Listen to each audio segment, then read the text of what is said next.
So thanks everybody. My name is Greg Scott. I'm the Scope AR. I'm a senior director in the sales and solutions group. We're going to touch on a couple things real quick in the next 5 minutes. One, and the main theme is going to be using augmented reality to deliver a new generation of training, manufacturing, and service capabilities to an organization. And we're going to do that. We're going to cover a little bit about the product and a couple of really quick use cases from where current customers have deployed it. Next slide, please.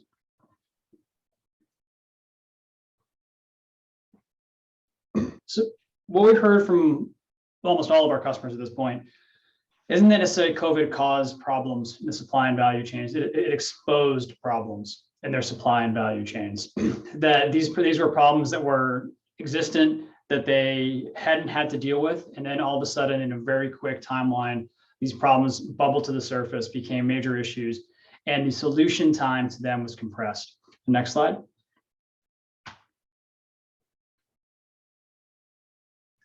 The two biggest ones that we've heard about has been work complexity and resource constraints. So within the industries where we've seen the most traction, which has been medical device, aerospace and defense manufacturing, and some of the general industrial spaces, is that equipment's gotten more and more difficult to use and to service and to train on. The instructions have gotten harder to follow as the equipment has gotten harder to use. And the global nature of a lot of these companies means that communication between sites is difficult, particularly around complex assets.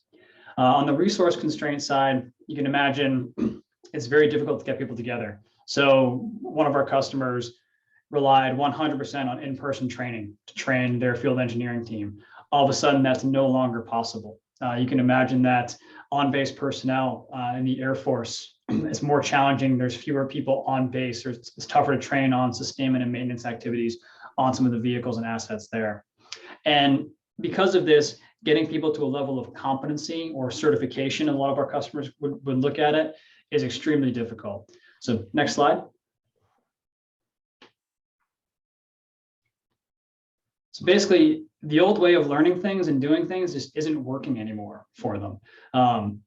The traditional ways of acquiring those skills, in-person training, classroom training, on-the-job training, job shadowing, it just falls short in a remote world that's a hybrid of everything, and it's digital first.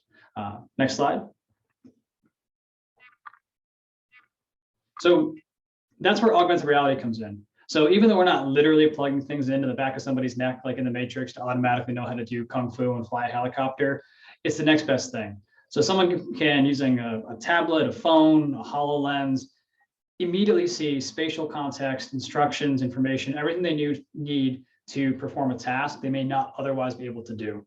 And we're going to talk about a couple of use cases from our customers across industries where they've seen results from this. So next slide.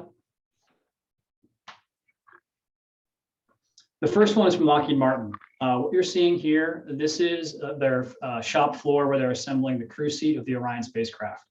They've used augmented reality for a couple of years now. Over those years where they're using AR work instructions, they've seen 0 errors, and they've seen a 91% reduction in touch labor. And what's super impactful about this is there's always this communication battle between manufacturing engineers and the shop floor on creating those work instructions. And traditionally, it's a very two-dimensional process. They call it rectangular data. I'm going from a workstation to PC or a tablet with a PDF on it, back to where I'm performing the actual assembly. And I'm going back and forth and back and forth. And that data is stuck in a rectangle, so to speak. What AR does is it brings that data to life out of that rectangle and puts it where they need it to be. Next slide. If we look at this from a training perspective in the medical device industry, challenge they have is training on capital equipment is extremely time intensive and resource intensive. They're very reliant on in-person training. The folks that they have to bring up to speed, it's a mix of mechanical and anatomical knowledge. Often they throw in some chemistry as well. Very difficult to train people on complex assets. They're using this to train their technical sales team, and they've tested that team, about 100 people, and they're seeing anywhere from a 40% to an 80% increase in people's competency and skill on the equipment across the board using AR instead of traditional methods. Next slide. 30-second warning. Continuing the training example, Lockheed Martin, again, they've reduced training time by 85%. And then one more use case on the next one.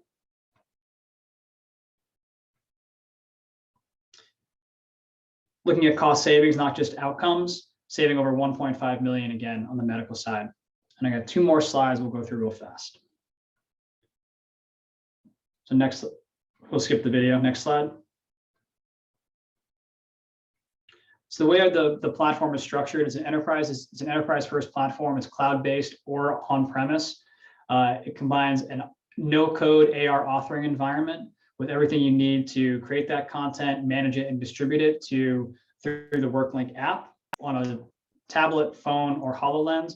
And it captures all of the data required to understand how people are interacting with that content, or even interactables where you want them to interact directly with external systems like manufacturing systems, learning systems, or service management applications. Next slide. One more, second to last slide, actually.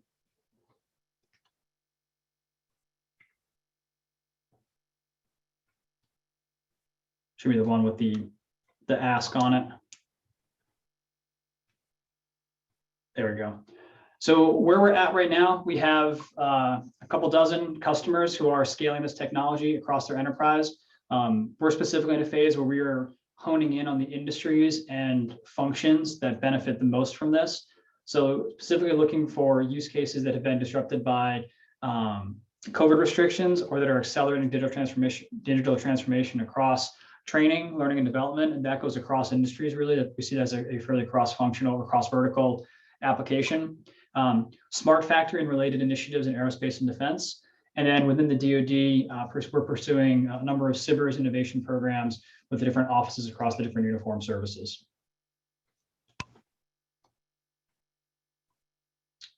And that's everything. Awesome. Thank you so much. Opening up the floor for questions.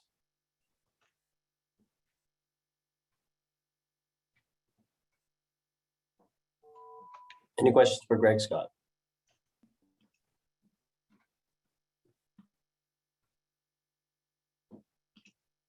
Go ahead, Sarfraz. You can ask the first question.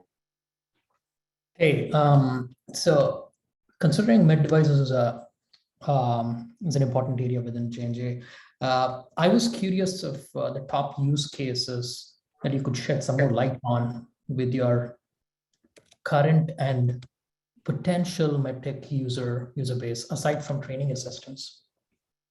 That's a good one. So thank you for the question. Training and education has been one of the most impactful. After that, I would say it's likely something in the service organization, right? Responding to customer issues faster. We have several customers looking at how they create effectively new lines of business and new service contracts and adding value through augmented reality. How do they monetize this as a support mechanism to their customers?